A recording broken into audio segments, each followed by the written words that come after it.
It's green for go. They're racing. He says go. He says ta-da. And Tiger Tara roars away from them on the home turn. Here comes another big boil over. Equine athleticism at its best. The king is in the castle once more. This is in one race. The rest are almost in another post. She is a star with a capital S. It's going to be a triple treat. A miracle three-peat.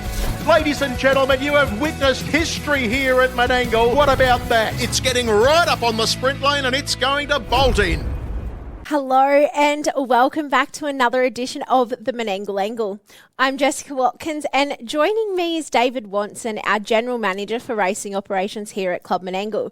Well, Wono, there's been no midweek racing here at Menangle on Tuesday, but it's certainly still been a busy week for you and your team of track boys. Yeah, really interesting week. So we take this opportunity each year to recondition the track. So the track, we put about 600 tonne of material on it, turn it all over, blend it all in. Takes a couple of days for the track to be turned over. We get a guy that comes in with a special grader. So that's about 2 days. It will take a couple of days to settle down, so it probably won't be at its peak this Saturday. But all intent was for the Inter Dominion a few weeks beforehand, so you should see a great track come Inter Dominion time. But yeah, boys have been really busy, long hours, but yeah, I'm sure the results will be showing. Well, you spoke about the track potentially not being at its peak this Saturday night, but it certainly was last Saturday night. We saw a new Australian record set by the locomotive in the 2,300 metre mobile start for the trotters there, 1:55.4, and he just did it easy, didn't he? He looked like a locomotive, didn't he? He didn't look like he was going to stop. Brad Hewitt. The horses travel a little bit between Victoria and New South Wales, so Brad done a really good job. He just looked like he was on the chewy, ready to rock and roll, and there were some nice trotters in that race, and he put pay to them very easily. He'll go up in the rankings when they come out, the final rankings in a couple of weeks' time, and deservedly so. He's a horse on the way up. It's really interesting. They're 4-year-olds, so it looks bright. The future looks bright for the trotters here in New South Wales. In the following race after the locomotive as well, it was the Rod and Fran Fitzpatrick Tatlow Stakes, and Sweet on Lexi certainly impressed there for Bernie Hewitt. That was back-to-back victories in that race for Bernie. He'd trained and driven last year Royal Cruiser to victory in the race, and Sweet on Lexi, 150.8 here last Saturday night, and just outside that record that was set the week before as well. Yeah, amazing times these 2-year-olds are running. And he had to back up from that final because he was in that final where he'd done a lot of the work, bullocking work, and sat parked. So a great effort by Bernie to get that horse up. I know Lex was in the winning owners room, really stoked with that win in the 150. And you've got to remember too, that it was raining during the afternoon. So the boys done a great job on the track and the horse has done an even better job. And a big congratulations as well to two of our Menangle locals here that got married on the weekend, Mr. and Mrs. Gallagher, Josh Gallagher and Alicia Bond. I hope you guys had a wonderful day, and from the photos they looked absolutely beautiful. Yeah, no, they look very, very happy. They look very, very happy, and I'm sure they will in 20 years' time as well, Josh and Alicia. Congratulations. Some other news filtering through from the Lucky Lodge team this week as well, with the retirement of one of their star trotters in Funky Monkey. She's been a fantastic campaigner here at Menangle. I know she's always had a large group of owners out to support her. She had an absolutely beautiful style. She was one that I just loved taking photos there of in her trotting gait, and she'll certainly be missed on the track here at our Saturday race meetings. Yeah, look, she's provided a lot of great memories for those connections. Remember, they used to show up with the Funky Monkey mask, and they were always, or at least some of them were always here every Saturday night that she was competing. Not a very expensive buy either, but yeah, had a fantastic gait. When she was at full flight, yeah, she looked magnificent. And I'm sure there's going to be a lot of value into it as a broodmare. If I was a couple of the studs, I'd probably be reaching out to maybe get her to go to one of the stallions, because I'm sure the resultant foal will be worth something either at the sales or on the racetrack. Well, as always, Wono, there's no such thing as a quiet week here at Menangle, and although we've missed a meeting on Tuesday, we've got a cracking 8-race card coming up on Saturday night that gets underway at 6:19pm. So let's get stuck into our race-by-race preview. As I mentioned, race 1 gets underway at 6:19pm, and we open with an event for the national rating up to 95. This looks a really, really nice race on paper with plenty of horses coming through their grades here. Of course, Mick Danger, he's this year's Carousel winner. He also finished 4th there in his New South Wales Breeders' Challenge 4-year-old Entires and Geldings final. But one that I have to give a special mention to here, I think you know which one it's going to be, one of my favourites, Craftman's Charlie. The draw hasn't been kind to him, but he's drawn out there in 10, but last start he was oh so impressive when he got into that speed duel early where they set a 25-6 first quarter. Yeah, he's super consistent, this horse. He's been racing up in grade. And look, he's got to come into these grades now, the 95s. And he's not it doesn't intimidate him, the wide draw, because he's gone really good from out in the wide draws in these good races as well. Look, the horse is flying. There's no doubt about that, barrier 10. But these higher class races, as we see every week, they're great betting. A lot of options there. Probably not as many options as the Melbourne Cup and a $720,000 first 4. But, yeah, a lot of chances in this race. I don't mind number 9, Whiskey Cavalier. Jason Grimson, I don't know where Jason's going to be. Is he going to be at Young? Is he going to be in Brisbane? Is he going to be in New Zealand? I know where I'd be. Jet Turnbull takes the claim in this race as well. He's going really well, Whiskey Cavalier. So, yeah, Craftman's Charlie, very hard to beat, but I wouldn't be afraid to have something on Whiskey Cavalier. Race 2 is our second event on the card, and it's conditioned pace here where we see some of our regular Metropolitan Open class contenders go around here. We know Where You Been Boppin', he's drawn there in 10, which usually likes to utilise his gate speed, but this is over the 2,300 metres, and back in May, Taylor Osmond drove him on that occasion. He was drawn out wide and he got restrained at the start and then powered home. Could he do the same again here? Yeah, look, Where You Been Boppin' probably early in his career was just a mile specialist. He wasn't really tried over the longer trips, but he's definitely a lot stronger than he used to be. And he has that ability now where he can come from back in the field, which we've seen a few times. So the 2,300 doesn't scare him. As you said, Taylor Osmond not afraid to just go back. He does have amazing gate speed, but the 2,300 does he use it because there's a lot of speed inside him. Your Agility Nitros, once again, Canina Provlima, Pete said so. Zeus Bromax on an Inter Dominion campaign returning from a spell. Probably a horse that might sit back in this race early on, but yeah, I do like Where You've Been Bopping. I think he's got that versatility now. The 2,300's not intimidating too. I think he'd be really hard to beat. Really consistent horse, and down 1 grade this week. Race 3 is our feature event on Saturday night's card, and that's the Club Menangle Italian Cup. It's great to have this feature added to our racing calendar here at Menangle, Wono. I'm going to show my age here. I remember the Italian Cup at Harold Park. Late 80s, early 90s, Westburn Grand Almeida Boys, Sinbad Bay. This race used to be, for a couple of years, it was 100,000. It was just before the Miracle Mile. And just watching Vic and Vinny just go at it was fantastic racing. They just, a lot of egos there, especially with Vinny. And they used to test how good each other were out, like as a driver and as the horses. And they were champion horses too. So, yeah, the board have got in behind trying to re-establish the Italian Cup. But as I said, it had a great history there for a few years. Bookings are fantastic in the restaurant, really going through the roof. So, yeah, that theme, Italian, it's always nice to have a theme. In this race, this is as strong as a free-for-all we've had since probably, the Glen Smith Mile, I would dare say. 4 real good chances in this. Any one of Don Liu in 5, Max Delight 6, District Attorney 7, Captain's Knock 8. Captain's Knock's just flying.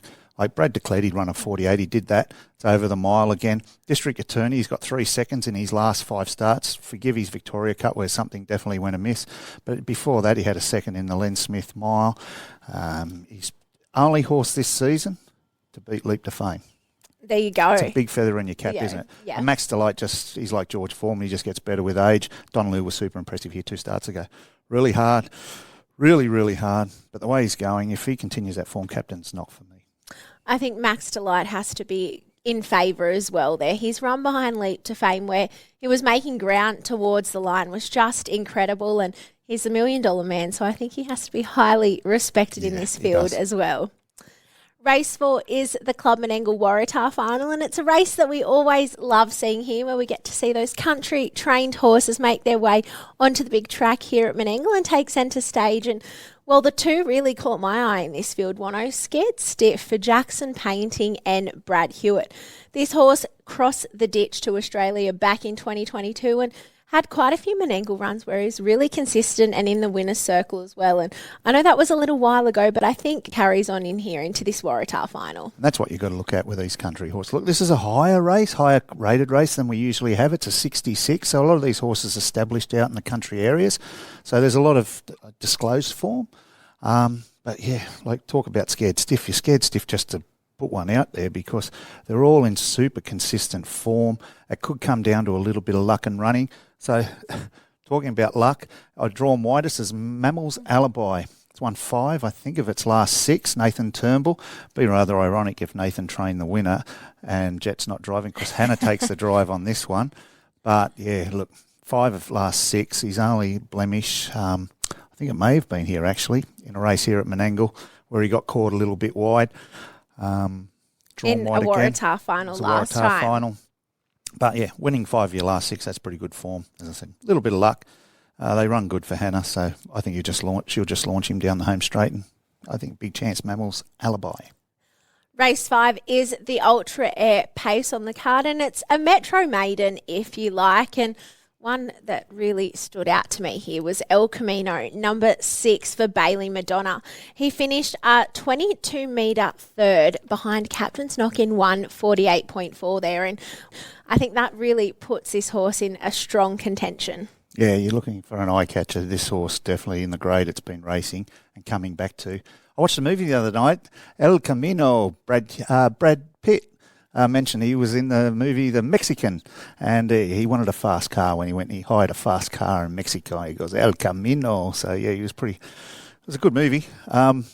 If this horse can run as fast as that car did, he'd be pretty hard to beat. But I think he's one of the best bets of the night. Bailey McDonough's in good form as well. Race 6 we see get underway at 9:17 p.m. and Joe Conley, he's drawn 1 and 2 here, but Obadiah Dragon was on its Australian debut last starting the JC Cap and Plate, and it couldn't have been more impressive winning there. It come from near enough to last and powered home down the straight to get the victory there, and it was $5 last time. I don't think you'll be seeing anything about that quote here. Pretty sure you tipped this big too, Jess. It was your best bet of the night, Obadiah Dragon. I did. Yeah, it was a great find in that, especially with that race. It was so even. Hard to beat, but once again, really consistent. These 80 raters, very consistent fields. There's a lot of horses that have won their last 5 starts. You can make a case for quite a few of them. Don't let fear stop you. Dom Toretto, he raced good in the Carousel Series. Ideal Marquez has been coming place. Look, Red Reactor's last start Menangle winner here. You've got to pay note to that, as is Lochiel and Tishan Raider. Well, there's 3 Menangle winners in their last 3 starts and probably not even throwing them in the top 3. So really, really hard race. It's hard to go past yours. Obadiah Dragon with Seaton Grimer taking the reins and Barrier 1. Race 7, we get to see the Trotters go head-to-head here in the Stan Dumacy Memorial. It's to be run over the mile, and we've spoken about even contests throughout this, but Wono, how do you assess this? Because I think he could make a case for nearly all of the starters here. Well, I know John Dumacy's coming out for the Stan Dumacy Memorial. He'll be presenting a trophy and a rug, which the winner of this event gets, and I'm sure he'll have an opinion on it.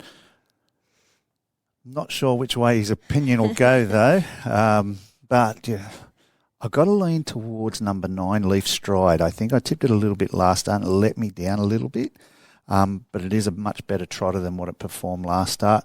And I think the second before that was in the Menangle Trotters Cup in a very, very good field. Another horse to pay attention is number 10, Sleepy. I think he had a fibrillation here last start where he dropped out in that race. His start before that was a second in a very, very fast time to Aldebaran Zeus. If Sleepy brings that form, David Aiken's got it trotting good again. If Sleepy can bring that form, it's immensely hard to beat. It's down about 3 or 4 grades into what it was racing in Victoria. So I really find Sleepy hard to beat this.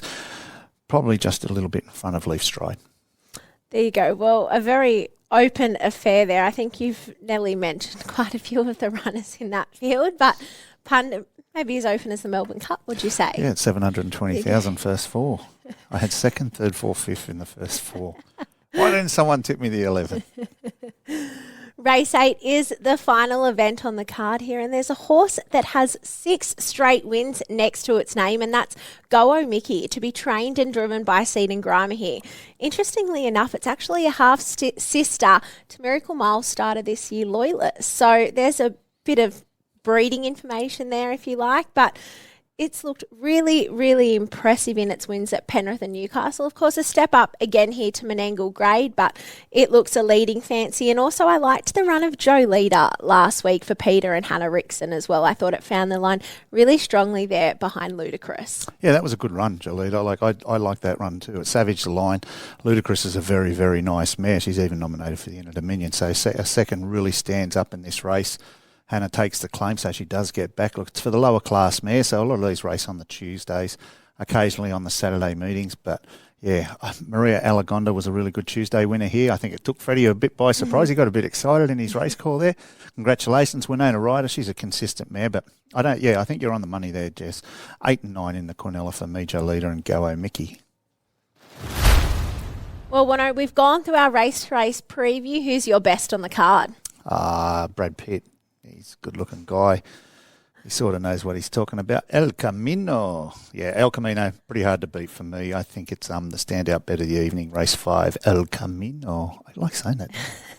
You would think after last week where we both came up with the same best bet that we would have managed to have had a conversation and found different best bets this week. Well, I can tell you that we haven't. We've both landed on El Camino here, and we're going to have to talk more before this show next week to make sure that we don't have the same best bet, because I just thought he was such an eye-catching run there behind Captain's Knock in that Breeders' Challenge final. He finds a very winnable field here, and I think he'll be too strong. I think he'll break his Metro Maiden. So hopefully we'll be cheering El Camino home on Saturday night.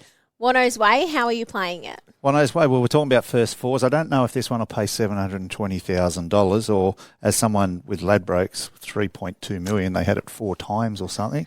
Congratulations. Wish I knew them. But we're going to go with first 4. We're going to follow that theme in the free-for-all. So number 5, Don Lu. Number 6, Max Delight. 7, District Attorney. 8, Captain's Knock.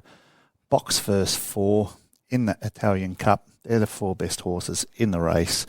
They should be fighting at the finish over the mile trip. They certainly should be. It's such a great field, and really looking forward to seeing that Italian Cup take place on Saturday night. Well, as always, there are plenty of events coming up at Club Menangle, and they really do get underway this Saturday night with the running of the Italian Cup. Up there in the Miracle Mile restaurant, there is an Italian-inspired 3-course meal, and I can assure you that the food looks absolutely delicious. There's also going to be some Italian-themed trivia throughout the night in the restaurant there. So if you think you're a bit of a trivia buff on Italian culture, then I'd definitely recommend you get up there into the restaurant. Do you think you'd be a chance? Yeah, maybe not the culture sport, maybe. They won a lot of soccer World Cups, I think, the Italians. Pretty good soccer team. But, yeah, it should be a really good night. And just remember, we've got the night markets as well. So there'll be a really good atmosphere here. Mini trots. We've got a celebrity race, a celebrity dual kart race. Scott Williamson's providing one of the directors, a couple of special guests in that dual sulky event. So, yeah, it should be an exciting night. Great night on track assured this coming Saturday. And, of course, the Inter Dominion. It's back here on December 7th for the 3rd round of heats, and also for the grand finals on December 14th. And I know that the hospitality packages up there in the restaurant and also the lawn marquee are filling fast. So get online, the Club Menangle website, and book your tickets now, because it's going to be a race meeting you don't want to miss out on. A lot of Christmas functions coming in as well, and night markets on that night as well. December 14, it'll be packed. Well, Wono, it's been great to join you for another week. Hopefully we can find plenty of winners, more than what we found on Melbourne Cup Day, because it definitely wasn't a good day for us. Terrible, absolutely terrible. You'd go there with all the confidence in the world, and after a couple of races, you just look for the bar. Well, hopefully we're not doing that on Saturday night. Hopefully El Camino can get us home, and we might even have to have a margarita to celebrate. Sounds good. There you go. Yes, Very straight good. after the last. Of course, after the last. No drinking on the job, Wono. Well, thank you so much for joining us on another edition of the Menangle Angle, and we'll be back again next Thursday via audio version, and on Friday on the Club Menangle Facebook page by video version. We'll see you then.